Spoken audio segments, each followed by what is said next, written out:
I'm John Smith, and welcome back to Kingdom Real.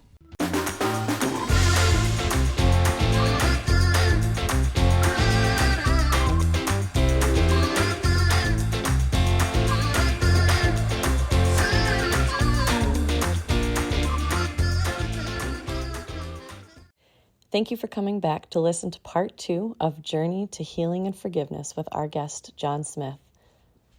We hope you enjoy this episode. I was so wounded at that point, I didn't even think about going for help, much less try to figure out where to go for help. And I guess what I learned is when you get really wounded, the most dangerous thing you can do is isolate yourself. Mm-hmm. Because in my alone times were when the thoughts that came were the darkest. And I don't know, a lot of people don't believe it, but I think Satan's very real. I think his demons are very real. And he knew exactly how to tap into that. Mm-hmm. And he was trying to push me over the edge. And I know those prompts weren't coming from God. Right. God loves me. His heart was breaking too. It was the evil one coming in there trying to seize that moment to eliminate me because I was a threat. There were people that were coming to Christ, and he didn't like that. So I think looking back at it, all that was going on, and he came very, very close to having the victory over me. I'm really glad he didn't. Me too. Yeah. I want to touch on something you just said. You said that your first instinct was not to go get help. You know, you don't think about that. Mm-hmm. Do you think that can also be maybe stemming from childhood or being raised in the church where, you know, pastors are supposed to be fine and have everything together and all of that, but, you know, okay, so the culture these days is starting to move a little bit more towards normalizing the fact that people can go to therapy and they can have counselors, right? Yeah. But this was 20 years ago, you know, so it was definitely not something I could see Grandma and Grandpa doing, you know, or any of that. So talk to me a little bit about, you know, kind of how counterintuitive that would have been for you to go and seek help. And then did it make you feel in any way embarrassed or like less than, or, you know, to kind of be like, I need help. I'm not the best. I'm not, you know what I mean? Yeah. So talk to me a little bit more about that. Well, you're right on picking up on family of origin again. I don't know of anybody in my family of origin or extended family that ever went for counseling. I know some that probably should have. But that just wasn't acceptable. And I remember both of my parents at different times, like, you know, we just didn't air any dirty laundry. Mm-hmm. That's private. That's stuff that you just deal with in your family. You don't let other people know your problems, your issues and stuff, which really is unhealthy. It's not the best way to go. Mm-hmm. And so I didn't have that background, but as a pastor for all those years, a lot of people came to me for counseling. Sure. But just give you a little insight into that one. Over the years, quite a few people came to me battling depression. And I never felt fully adequate as a, you know, licensed professional counselor type thing. I did pastoral counseling, and I think I helped quite a few people that way. But when somebody was battling depression, most of the time they were in my office, I was praying, Lord, help me not say something stupid. That would just make it worse because I didn't get it. I didn't understand it. In my brain, I had never experienced it before. And so I did the best I could in those situations. And a later part of the story, but it fits in, I was depressed, but I didn't know it. I bet there's a lot of people that feel that people around me might have, but I was also really good at wearing a mask. So I could pretend really well, and I remember at one point when I shared with folks that, I was battling depression, they go, really? They had no idea. I was able to mask it. The only person that called it and knew it right away was my wife, your mom. And when I said, maybe I'm struggling with a touch of depression, and I got to be careful how I say this, because I received it as a very loving response, but it was, duh, you think?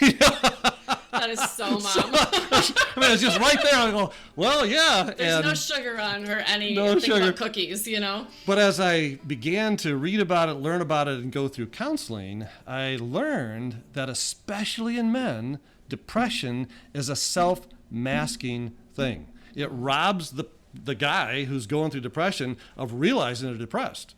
And we do all these other kinds of things without realizing it, but the people around us can see it. So actually, what got me into the help I needed wasn't from me. If I was left to my own, I probably wouldn't be here. But it was another friend who was walking along close with me, who met with me during this time. After all that happened, both of these guys did.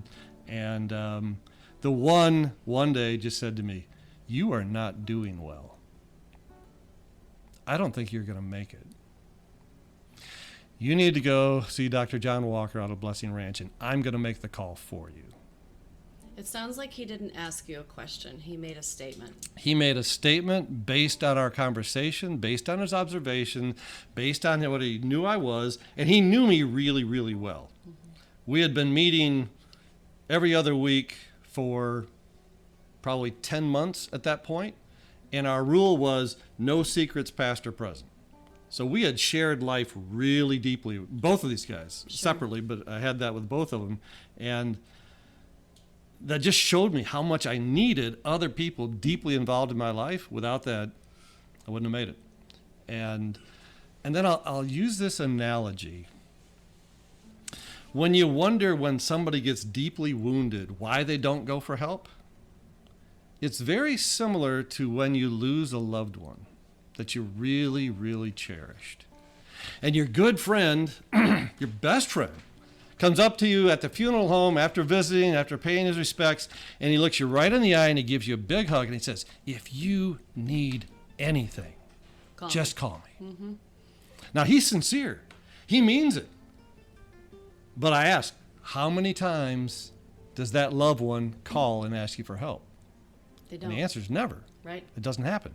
If you offer it, if you call them, if you bring them a meal, if you bring something like that, they thankfully receive it, but they're grieving. They can't think to say what they need because they don't know what they need. So a deep wound, emotionally and spiritually, is actually the person goes into grieving. It's a loss of your hopes, your dreams, your calling, all these kinds of things. My whole life was built around that. And then you sit in a room with a couple hundred people that go for 3 hours with all the things that you're not good at as a pastor. That's pretty devastating to who I am, who I was. And was my identity too wrapped up in being a pastor? Probably. But they really went at the heart and core of who I was, and that was very devastating. And so I was grieving all this loss and thought, man, I devoted all this time and energy to it, and it still wasn't enough. Maybe I'm just not that good. So let me ask you, when people started to say Mm-hmm. that they thought you were maybe depressed, do you recall some of the things that they said that they noticed about you that you didn't notice? I don't recall too many people saying that, but this was my self-description.